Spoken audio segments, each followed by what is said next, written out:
I have terrible eyesight. I've been meaning this entire time to go to an eye doctor, and we have one in the family, and I still haven't done it. Can you make them come to you? She's coming over today, but not with her equipment. Well, maybe you should call. I know. I should.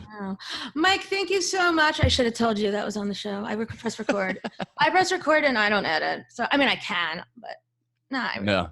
Well, it's very secretive, my my eye issues. I know. Well, I did say, is there anything off the record? And you forgot to say eye issues. So I am here with Mike Cannon, who is a fantastic comedian. I know because I've stalked him profusely. Basically this idea came from, as I explained to Mike, watching old stand-up comedy shows and listening to people bitch about how crazy everything was. And now, and I'm excited, and Mike has a podcast, and it's very good, and it's very funny, and you have to like drugs or remember liking drugs, and That's true. I'm cool with that too. One of my teenage patients accidentally told me how to make pot brownies the correct way. And so I've been saying for a while, if my birthday comes and we're still in this, we're making pot brownies and watching my 9-year-old's Zoom performance like that fell apart during the pandemic. Yes. It's I'll send it to you. It's high worthy, I promise. That sounds fantastic. So what they teach you, they taught you how to spread it out in the oil and then cook it for a couple hours and then seep it and all that stuff. Something about an oven. I'm supposed to heat it in an oven first? Sure. Oh, there's definitely different techniques to do it. Depends how much you want it to taste like an actual brownie and how much you don't mind weed taste. Probably the former, but I also have to find some way to distinguish these from other brownies because of 9 and 11. Yes. Although my daughter knows how to order my drink. Like when we used to go out, like my daughter knows dirty vodka martini for daddy and Manhattan bourbon for mommy. So, Manhattan rye whiskey for mommies. It's really sad. Those were two of my favorite drinks when I was drinking. Really? I know you're not drinking now. I'm impressed. I know. I don't know how I'm doing it during this time. I mean, I'm smoking a fair amount of pot, so I'm certainly no angel. But it's in terms of medicating and wanting to relieve stress momentarily, alcohol was my go-to, and now it's not. Yeah, I keep saying, like, I want to take a break, and I even went to Publicis to put it on my Facebook page that I was going to take a 30-day break. On, like, day 3, I was like, I'm in! And then, and then I've just gotten, like, radio silence. Yeah. Well, that's the trick of stopping, is that by day 3, you're like, I am feeling great enough to drink. And then you just drink again. Also, like, I just don't see any, like, I think we all got in the habit of it, you know? Yeah. It was just a weird thing. I also don't leave my house, so it's a little weird. But yes, so I've been stalking you. I have a lot of things to say. First of all, I need to know about your cats. Cool. Oh, both. So I have 2 cats. They're actually, right now I'm staying with my in-laws. No shit. So throughout the entire process of quarantine, the shutdown started, or at least comedy clubs closed on March 15th. By about March 19th or 20th, we all saw the writing on the wall that the city was going to go into lockdown, that everything was going to pretty much shut down. Myself and my wife, we were living at the time with our 8-month-old boy in a 2-bedroom in Brooklyn, and just realized that wasn't enough space to keep us sane. So we broke our lease. There was a whole moving process, all this crap, but we ended up, like, legit broke your lease? Yeah, because we were going to move to Jackson Heights before everything broke apart, and we luckily, I say this now, but I was heartbroken at the time, but we luckily missed out on the opportunity to get the apartment. Somebody had just slid in right before us. And which is great, because we would have been out $10,000 on relocation fees with no earning power, on the horizon. I know. And so instead of going there, we came up to Rockland County with our in-laws, with my wife's family. We both grew up like pretty much in this exact 100-yard I area. know. You've known your wife forever. By the way, I 100% knew you were at someone's parents' house. Right, by the Gustav Klimt painting behind me. I guess. I mean, my eyes just adjusted to the boob, but my dad recently my parents were moving, and my dad was sending old pictures, like cute pictures, whatever, when we were younger. And then he sent me a picture of him with a stripper for his 35th birthday. So I'm like used to weird shit. And in our dining room, we actually have 3 naked women, or in some sort of a Grecian. Like again, it's a fancy pants painting with boobs. So well, that's pretty exciting. Less so for me probably, but yes, that couch and that painting totally say in-laws. Yes, absolutely. And Italian. There's like a grand piano over here and a 6-foot knight over here. This entire town, or this entire room, looks like Liberace's underwear. That's fantastic. There wasn't a boob in Liberace's underwear ever. That's true. Yeah, replace that with a penis, and I think we got the got it. Does your wife work? She does. She owns her own floral design company. Oh, so sorry. they design large events like weddings and and corporates and stuff like that. So of course, both of us, our livelihoods require congregation. So how good has this been for us? I know. I interrupted you. You wanted to talk more about the boob? Oh, I was just gonna say. So we brought our son, and our cats are up here, but my wife's mother has 6 cats. And they're all outdoor. Our cats are city indoor. So they're staying in the cabana, which is like a separate little building to their house. They basically have their own apartment. They have the most space out of anybody in this place. And it's both depressing and nice to know that they're living that well. Do you visit them? Of course, yeah. We bring our son in there every day. The one cat, Lenny, we named them George and Lenny after Of Mice and Men. And we did that before we got to know their character, and they both started living exactly like the characters. George is a conniving jerk-off piece of shit that is always, it seems as if he's whispering in Lenny's ear to try to get him to do shit, and Lenny is like this big, dumb, cross-eyed oaf that, pets things too hard and then they die. Yeah, that sounds like my son. How old is your son now? Has he had his first birthday yet? He did, yeah. He had his first birthday on the 24th of July. What a big celebration that must have been. It's so weird because everything opened up, right? Or at least we were entering phase 4, and we got ahead of ourselves and got so excited. And we sent out an invitation, I think we'll be able to do a social distancing backyard party. And then it took us 3 hours that it dawned on us that we're still in the midst of a pandemic, and it's just a nightmare. We're not going to be able to do what we want with our son's first birthday. I'm very proud of you because I want to kill so many people these days. Yeah. I mean, sometimes I start getting myself involved in those masks are against our constitutional rights things. Mm-hmm. And then I'm like, nah. I went to Georgetown. I feel like I've hooked up with enough politicians, and lawyers that some of this information has gotten to me. I think that the Constitution has been transmitted through sex. Yes, that's where the way I deal with that, I've done comedy. I don't know if you saw my Frank Rigatone thing, but I've done 2 sketches that have basically foretold the future during this pandemic, which is weird. I did an entire Ellen DeGeneres quarantine thing, which basically just started with me making fun of her "I feel like I'm in prison" joke or whatever. And then I inhabited the Ellen rumors that she's an Illuminati lizard and feeds off the blood of the innocent and all that stuff. And I was joking about what a tyrant she was, even being a fan. And it turns out that's kind of true. Wait, but can we get back to the Illuminati thing? Because my sister-in-law told me this weekend at a family barbecue, and I was very confused. But with all seriousness, she told me this, and Illuminati exists. Okay, listen, Georgetown, secret societies, whatever. Sure. Illuminati is one step away. Skull and Bones, yeah, got it. But my issue is they're killing millions of babies and taking their bloods and putting it into people's brains. Hillary Clinton, yes. J-Lo. Obviously, Tom Hanks. He's been implicated on the Lolita Express as of late.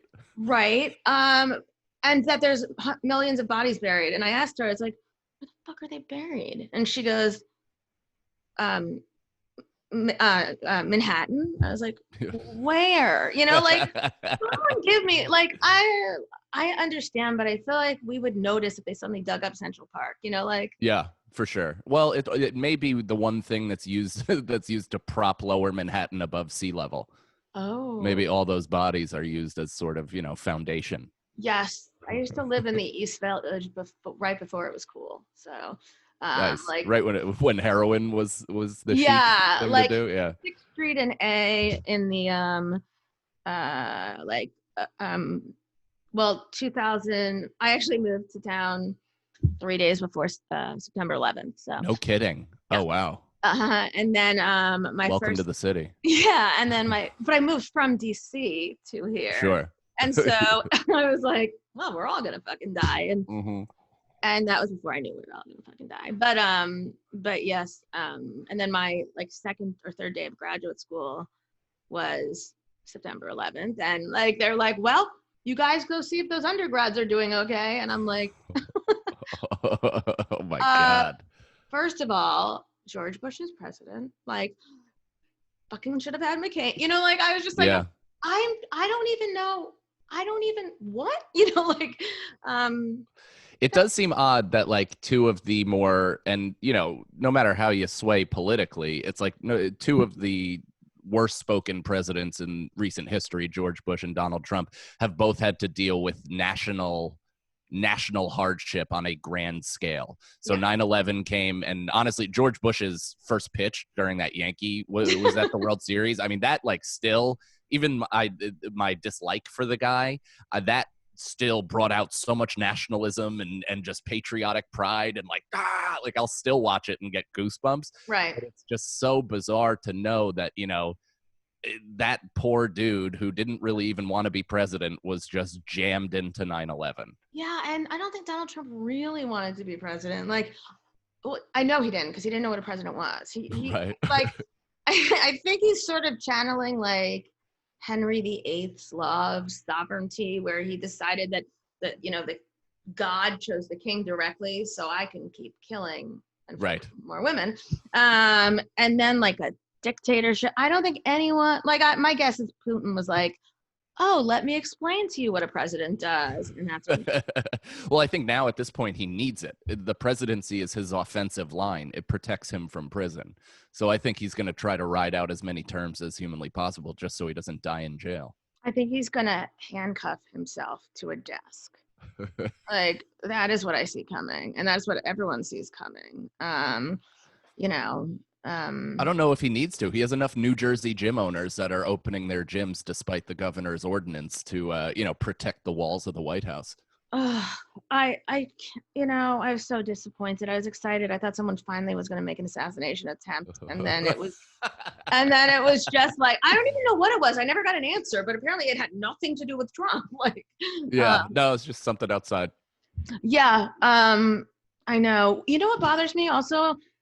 Your podcast has perfect sound. My podcast has decent sound. Mm-hmm. Who the fuck is running Trevor Noah's podcast? And why I don't know if you've listened, but like, Seth Meyers is better, but like Trevor Noah's sound sucks. I can't figure it out. Like, is that the podcast or for the Daily Show itself? Daily Show itself. I'm sorry. Yeah, because I've been flummoxed, the same as you, like in terms of like watching how the Tonight Show was broadcasting all these shows. It's like, nobody is Amazoning a fucking Bluetooth wireless lav to give these people that records audio separately, and then in post-production you can sync it up. You guys are owned by the biggest corporations in the world. Like, how are you not figuring this out? And now, Jimmy Fallon is whatever he is, but now he's like in the studio by himself, dressed casually, like on his heels, delivering monologue jokes as if we should be grateful that he's there. It's like, dude, you're making $20 million a year. Yeah. At the very least, put some oomph into a goddamn joke. Yeah, I agree. I mean, I'm all about the audio because of my obsessive compulsive, 2.5 hour morning workouts. Totally negated by my whiskey consumption. It's fine. It all evens out. But come on, like, look, here's a pillow. Just stick it there. Like, it'll work, I don't understand. And mind you, my first 3 podcast episodes were recorded using a cell phone on Anchor. So I have grown up a bit, but like, Sure. I don't understand why we all get, you know what it is? We were much better prepared for this. This is one of these things where podcasters are like the, what are they called? Like the Preppers. Thank you. Yes. There's like the underground bunker preppers. Like, yeah, we were cool.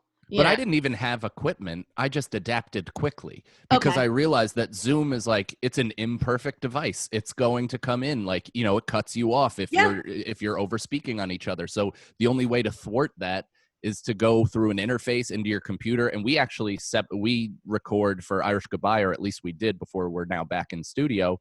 We were recording on separate tracks through our interface, so then our producer would go back and dub it over.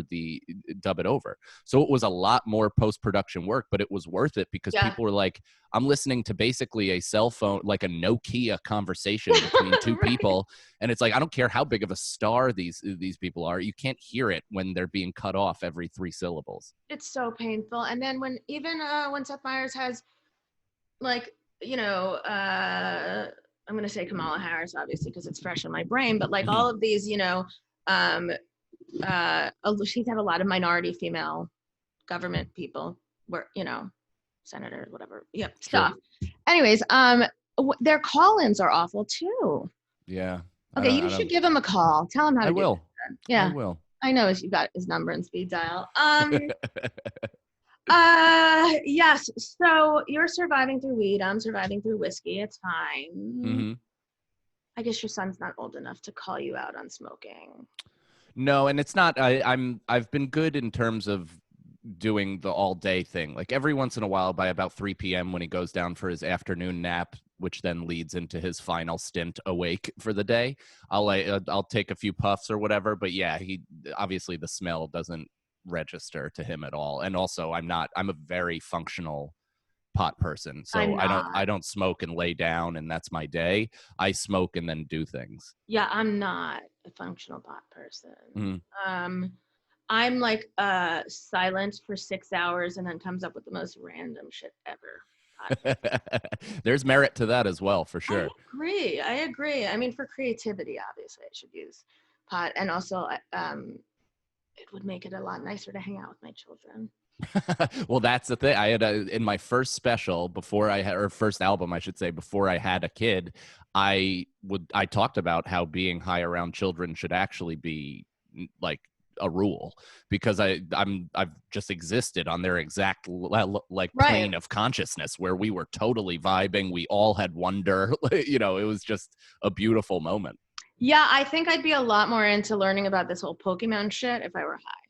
Like, because now I'm like, I don't, please don't talk about it with me. Like, I don't want to hear it. I don't want to watch it. Like, for a little while, we put a pause to that and we were really into The Flash, and he was like constantly watching The Flash. Mm-hmm. And I finally understand what a metaverse is, which is cool because we're living in a metaverse right now. Truly. But yeah, it's very weird. By the way, I think, just to stalk you, you mentioned a zombie apocalypse. Yes. 5 years ago. I did. I know. I have it in my notes 5 years ago.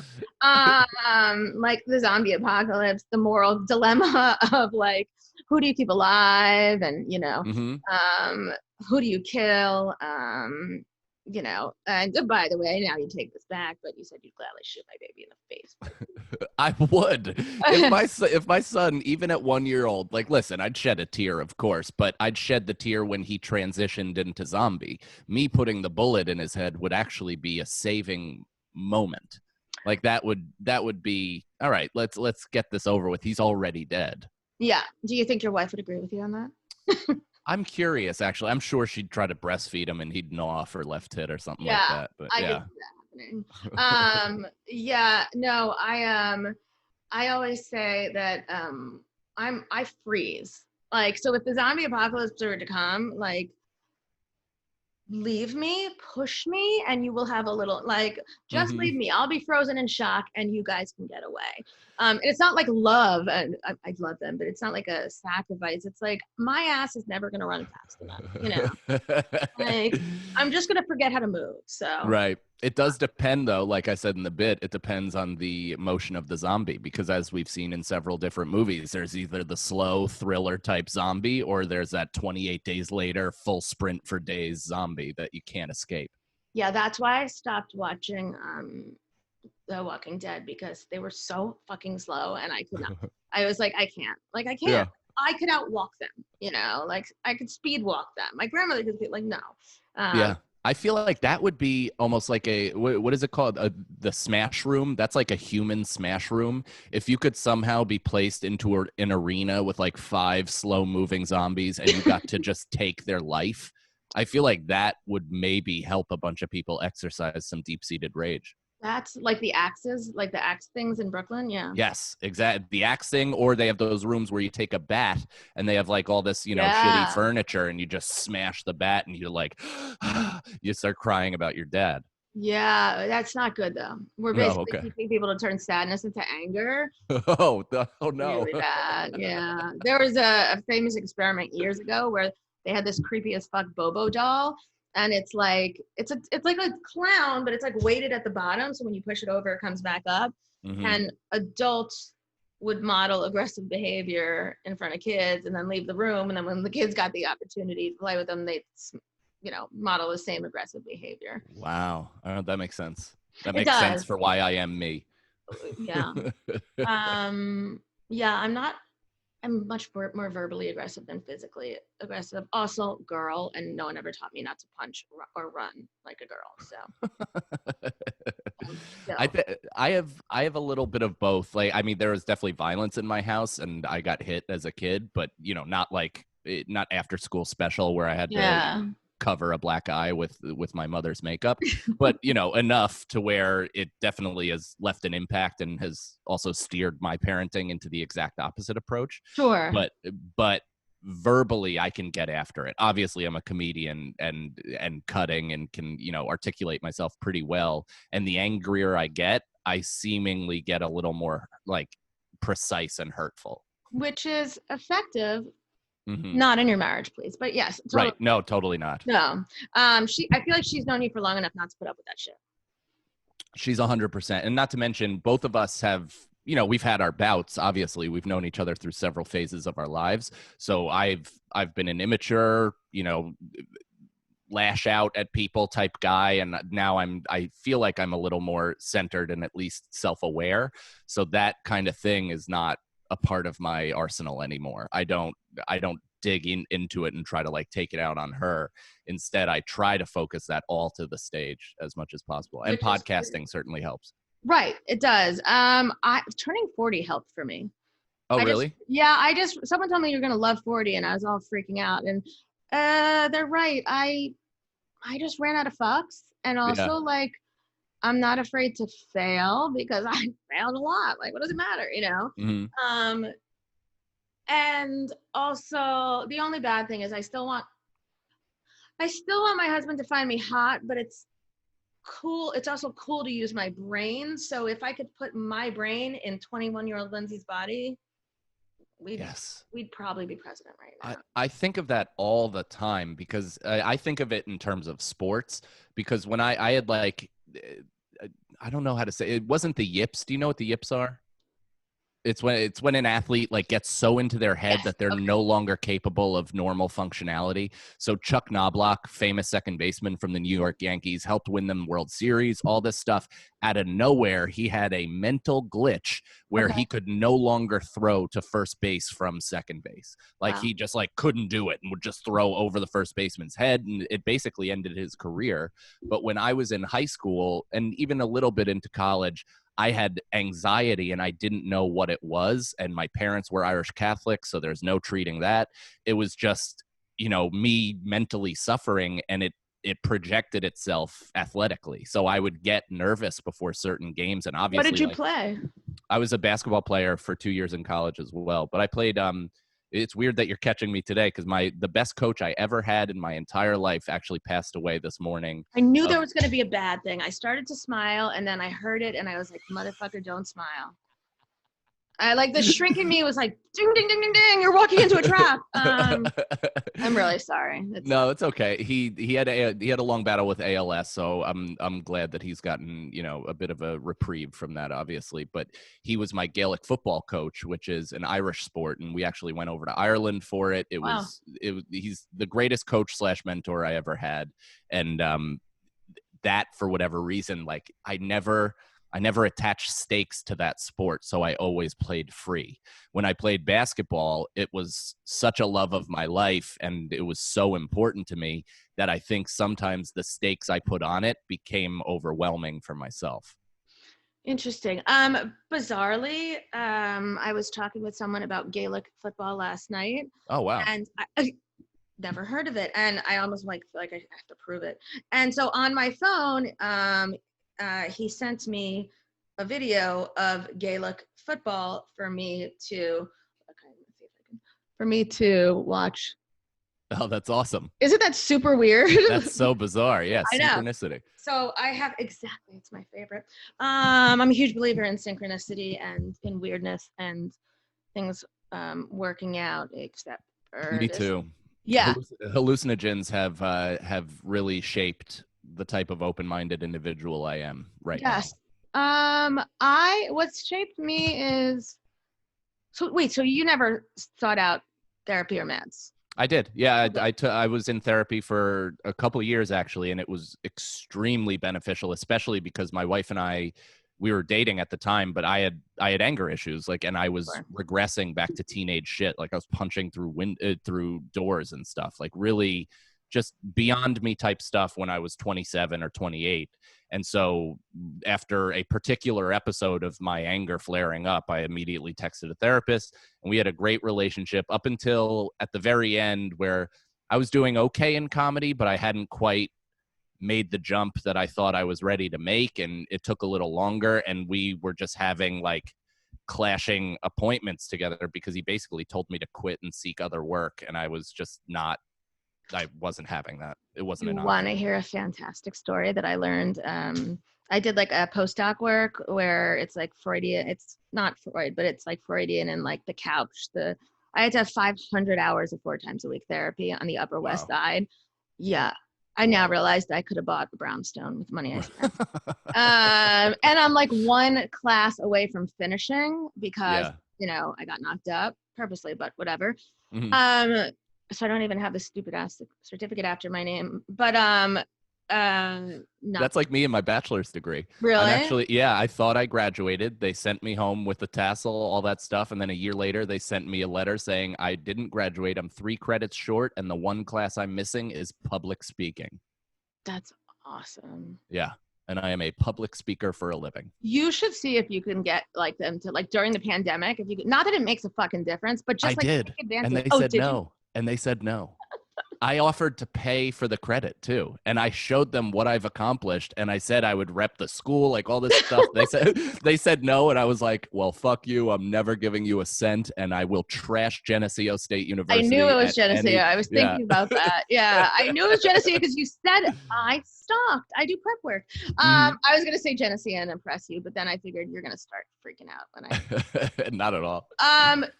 Yeah. But one of the things that one of my supervisors once told me, because this job is a tough job, and yours is as well. Okay, it's similar because we're constantly trying to affect people and then feeling shitty when we don't. And the truth is, it's a learning process. And there's literally just they throw you the first time I saw a patient who was telling me they were depressed, I looked for this red foam that they have in the old days of training, and thought obviously there was to be can someone tell me what to do with this bitch, and then my next thought was you should really see someone, and then fortunately mouth closed before this came out, but so I was feeling all self-hatey and stuff, and my supervisor told me this great story that one of her earlier supervisors had been working with someone who was failing at their career or not succeeding as quickly as they wanted to.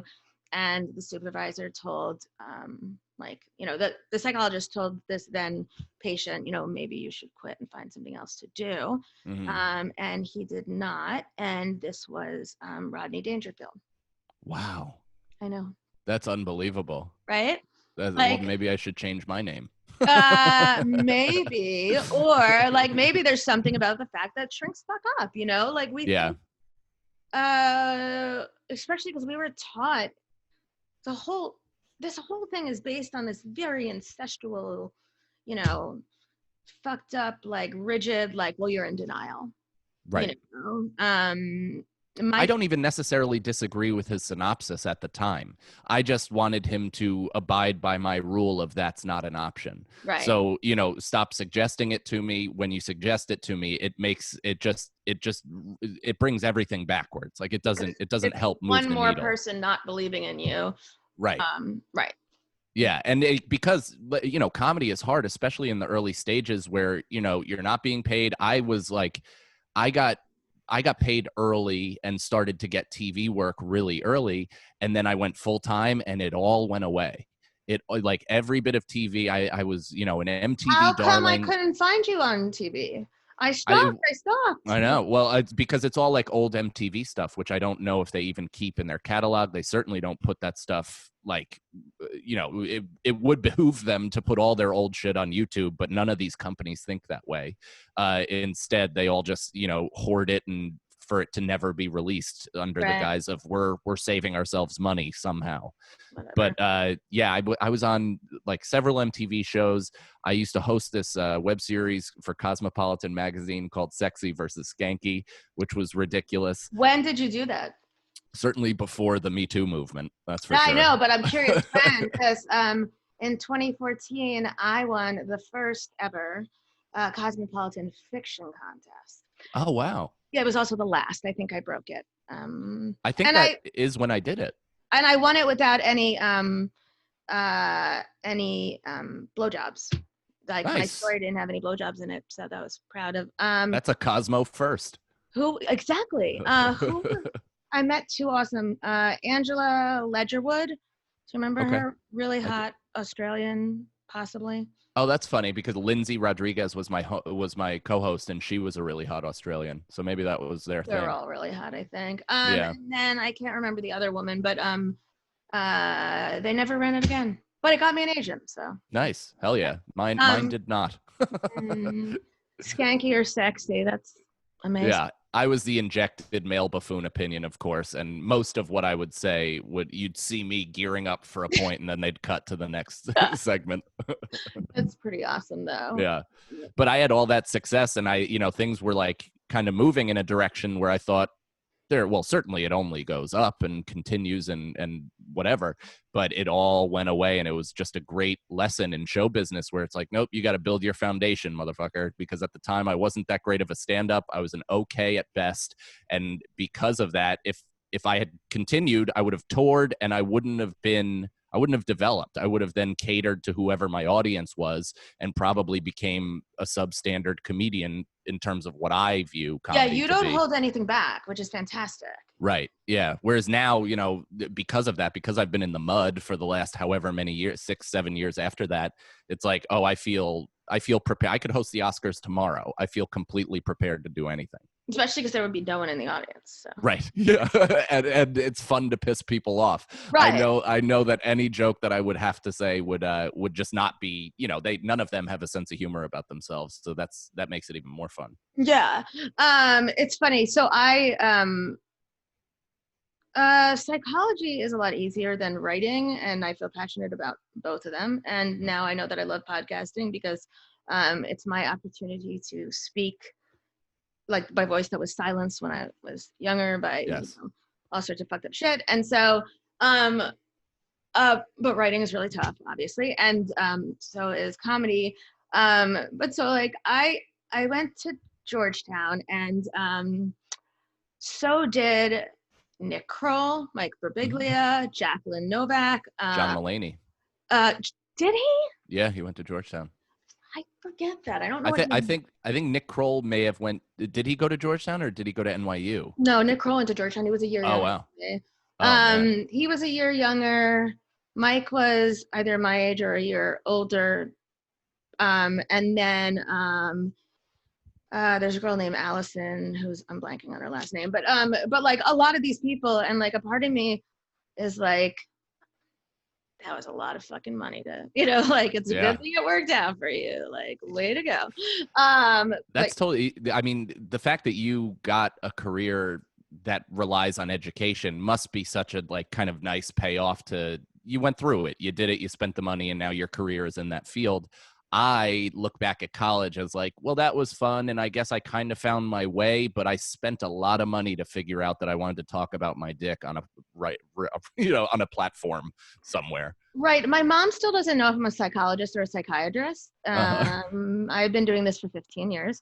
And the reason I became a psych major was because this professor that I really admired, but was really kind of a dick, great teacher, still teaching there. But I went to him during his office hours, and basically like I wanted someone to believe in me and be like, yeah. And I was like kicking ass in this class because it was psychology, and I was working my butt off. And he like looks, also before the Me Too movement, like looks me up and down, and I'm like hot and blonde and big boobs and like stupid and didn't know it. And he goes, don't major in psychology, you'll never do anything with it. And I was like, no, fuck that shit. Like, wow. And that's wild. Yeah, and I had to walk down 2 flights of stairs to the registrar, and I was like, psych major, fuck it, Nice. So and then another professor liked me and laughed at the story and agreed that this guy's an asshole, and got me, made me apply for a fellowship with the NIH. And so, that's amazing. Smoother when you've got, that's how I talked my way into you coming on. I fed my resume, and I can make it sound badass. I leave out the part that I'm 1 credit short of that postdoc. See? Well, isn't that funny how like, because I have a moment like that in college as well, where I did 2 years of junior college, which is where I played basketball as well, but it's also the only 2 years where I gave as close to 100% of my effort school-wise that I've ever given. I had like a 3.93. I really cared. I didn't drink. I didn't smoke. I was, I played professional poker at the time as well. So that was kind of my like little weird drug that I was doing on the side that was sober, but a drug. Right. But it took this one teacher, the head of the communication, Mr. Carroll, the head of the communications department at RCC. And I walked in there and he goes, you remind me of Jon Stewart. And this is in 03. This is in 03, and I'm politically inclined. I'm like giving speeches to some of my teammates because they're from really rundown areas of New York City, Brooklyn, Yonkers. Like they come from really tough upbringings.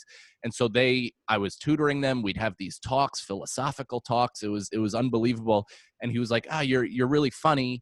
You're politically inclined. Here's like 15 tapes on Jon Stewart. Just check these out. If you like it, cool. If not, whatever. And that was such an affirmation of who I am as a person that it sent me on a career path. It did, although you don't really talk a lot of political issues. Not at all. No, but I touch on like social stuff. I think, but whatever. Yeah. It's the thing with me politically is that I have a low attention span and a high frustration threshold. Yeah. So I can't get into the minutia of it because I don't have an interest. I get too frustrated. I have my beliefs, and my beliefs don't necessarily nail themselves to either party. I'm kind of more of the mushroom fella. Like I think I loved that story, and I love that story, and I love all drug humor, so I can respect that. Like it also changed my life, though. It made me empathize. Like I grew up in a rigid Irish Catholic judgmental household. And because, as I grew, obviously I matured and became open-minded, but psilocybin itself completely opened me up to the plight of other people and to, connecting with other people. And that's why, my political beliefs are that I think we all should be crop dusted with a hallucinogen and then, be forced into therapy for at least a month. And then we can rejoin and see where we're all at. I'm totally into that. I had wanted to look through, I did mushrooms once, and it was like senior year of college during some break or something. And we went to an amusement park, and I, of course, took my camera because I'm always taking my camera. And like, there's this great picture of like a bunch of us standing over like this like dead stuffed animal, like obviously it had broken or whatever, and like everyone's like, some of them are legitimately upset and some of them are just like hamming it up for the camera, but but yes, maybe that should be added to my, like, if 2021 is as bad as 2020, I'm gonna find, but I don't know how to, I don't know. I'll ask my patients for their drug dealers or something. But like, but that, well, you always have me as well. But that, good, yeah. That reminds me, like, because I, you know, like I said, I grew up in a house where the only feeling you were really allowed to feel was anger. Gotcha. And once you felt the anger, you were given a green light to say whatever you want. And then once it's over, nobody was allowed to talk about it again. The thing that mushrooms did for me was it made me feel my feelings. I mean, everything is so intense and in technicolor and just in your body and bones that you have to acknowledge it, or else you'll, you know, go into a mental shock or something. Yeah, I don't think I did enough mushrooms then. I also don't think I did enough ecstasy, because like, I tried it twice, and I don't know, one time I was trying to talk into like a group like sex thing, and I didn't find any of them attractive, and I was like, nah, I'm good. Like, you know, like I think I literally was just like, fat, ugly, awkward. Nope, I'm good, thanks. Like, oh, there's nothing worse than being the hot one in a group sex situation. Right, but I don't like, I wasn't even like, oh, I'm too hot for this. I was like, this seems like a lot of effort and I'm not attracted, you know, like, and it's not even, like, I guess now if I weren't married, I'd be like, this is going to be a good story someday. But like, see, I was brought up in a family where we didn't talk about things. And so for years, no one understood the behind the scenes. And by the time they did, I was like, I'm over this, dude. I can't do this again, you know? And so now I talk about it all the time on my podcast because, and anywhere else, because, well, my dad knows I have a podcast, but every time it comes up, he asks me if I've ever seen the show God Friended Me. It's about a guy with a podcast who gets Facebook messages from God. And the only reason I know that is because my dad's told me 80 times. So I have like free reign to speak my. That's interesting that we both kind of came to that conclusion, because I also came in a non-communicative household and nobody shared their feelings. Obviously, my mother has since made amends and at least apologized. My dad and I still don't really have a relationship, but I think I'm the pendulum that swung the complete opposite way. So I'm an oversharer on every single level. Like you said, you know, you asked me if anything was off limits. Of course not. I'll speak about anything. It really doesn't bother me. And I think my son hopefully will have a little bit more of a healthy way to express himself, and also know when to, you know, keep things to himself, or who to share his feelings with. Because the one problem about being a stand-up that tells the world everything is that I'm now giving the keys to my soul to psychos. So people that have your pain in mind, they want you to hurt, they now have access to do so. Right. I don't I don't know. I just don't feel there's like a protective barrier up now. My 11-year-old turning 12. By the way, we had a 20-minute argument during the pandemic 3 months ago about how old he was. He insisted he was 12 because he did the math, and he was born in 2008. And I was just like, this has been the most useless. Like, I'm not sending them back to school because I'd rather have dumb kids than dead kids. Yes. Like, learn something. Like, also, dumb and happy is an underrated existence. I agree. Yeah, I can't wait till he gets old enough so I can smoke weed with him, but my husband will never be able to find out about that. Yeah, like one of my favorite, there's many, but one of my favorite stories about a few years ago, my mother drove her Jaguar into a liquor store. Well, Florida. Also, they're made of steel. This particular liquor store was a super shady, like, why are you open at 9 a.m. liquor store? Yes. And it had steel doors. And Jaguars make noise when you get close to objects. Like, I've driven this car before, carefully, but like, it starts beeping if you get within like 10 feet of something. So like, they drove it into it, and called my dad, and my dad shows up, and my mom grabs her bottle of tequila and gets out of her car and goes into her dad's car and leaves. And so then when the cops come, she's left the scene of the crime, and the cops recognize my dad. They're like, she's having a tough day, right? And he's like, yeah. And they're like, all right, just go take care of her. Wow. Well, that's called white, wealthy privilege. Yes, and Florida. And Florida. I mean, for fuck's sake, like, it sounds like so much better of a story than it is. Like, but like when my sister-in-law and I flew into town to have an intervention with her, needless to say, and we were like looking at this, and we're like, there's like 12 feet in a curb you have to jump over, you know, like. Oh my God, yeah. That's an interesting way to appeal to people that don't get white privilege or understand exactly what you're talking about. Is I've heard so many of my dad and my dad's friends be like, you don't understand how it was in the 70s. You'd get pulled over, you'd be shit-faced, and the cop would be like, all right, I'll follow you home. And I'm like, yes, he did do that to you. He would not have yeah. I was like, do you know how that goes in other stories? Like, you know, just think of that for a moment. It's not uniform. I know. My only issue with the last few months, Black Lives Matter, is the response that, don't worry, I'm not going to say all lives matter. I'm not that. Is that as long as you said it, I didn't. Oh no, that's crap. That's crap. Like, that's fucking crap. Whatever. Is I like when I've asked a question, like, well, why? And the response is, it's not my job to educate you. Right. Yeah, that's. And then, and I understand that a little more now. Although recently, a friend of mine came out as non-binary and said, but no questions, no discussion, no debate. And so I texted her privately, and I was like, can I just the no questions, but like no debate, fine, no discussion. And she was like, it's not my job to educate you, Google it. Yeah. I'm sorry, if the whole point of non-binary is like we're not placed into categories, how is my Googling it going to explain who you are? Like, I was so right.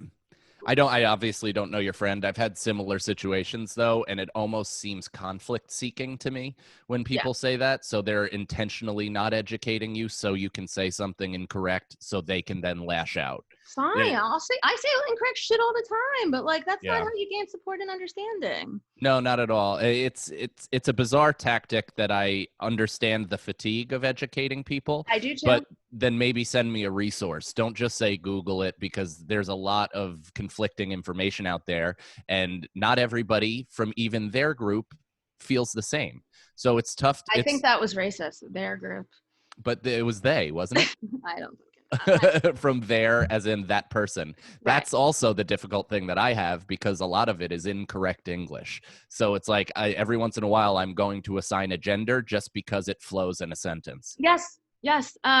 Also, this may be going we may be taking this a little far in that my 9-year-old took an online acting class.